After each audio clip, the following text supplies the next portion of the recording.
Hello guys, ano to guys? Ayan, yan guys, oh. Na-reveal ko guys sa inyo guys, my hair collection ni guys. Almost 12 years kong na hair collection. Ayan. Ito guys, oh. Hair collection ko din ito guys, nan. This is year 2025. Ayan, year 2025 my hair collection. Yan, nagkabuo-buo na siya guys. Yan, hair collection, wow. Ito talagang habit ko guys. Ito din guys na yan. Dami ko talagang hair collection guys. Yan. Dami guys. Grabe akala. Ito.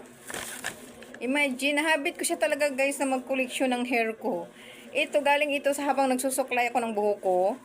Habang sinusuklay ko ang buhok ko, kinukulikta ko siya guys. Iniipon-ipon ko siya since year 2013. Yan, habit ko siya na kuliktahin. Yan, ang dami-dami ko ng buhok, guys. Yan.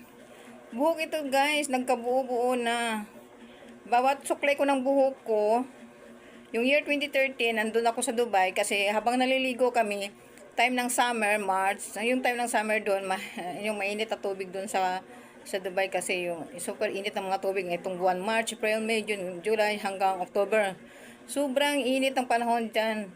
Kaya ang tubig mainit. So kami, habang naliligo, malalagas ang buhok namin guys habang kami naliligo na mainit na tubig.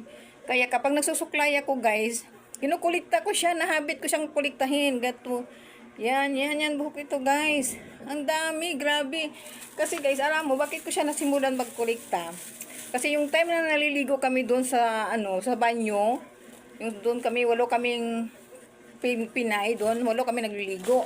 Tapos habang naliligo kami, daming buhok naglalagas yung sa sahig, tapos nakastack doon sa drainage ng CR namin, nagkastack lang siya.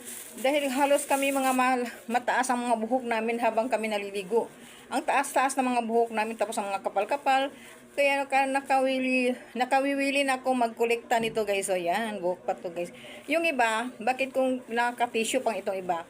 Kasi minsan nakasuklay ako na kapasok ako ng mga CR na nandun sa mga mall, sa mga kung saan ang pasyalan, na nagsusuklay ako, kung saan may salamin, nagsusuklay ako. Nilalagay ko siya dito guys, so, sa tissue. Kaya may mga tissue din ako dito guys, yan. Ito, nakaputos ito sa tissue guys, yung mga buhok ko. Kaya, imagine mo guys, ilang years mo naliligo ka sa loob ng CR, tapos yung buhok mo, hindi mo kinakolekta sa CR. Dapat kolektahin nyo guys yung mga buhok nyo nalalaga sa CR kasi nakastagnant doon sa CR ang mga buhok nyo. Yan guys, kolektahin nyo dapat.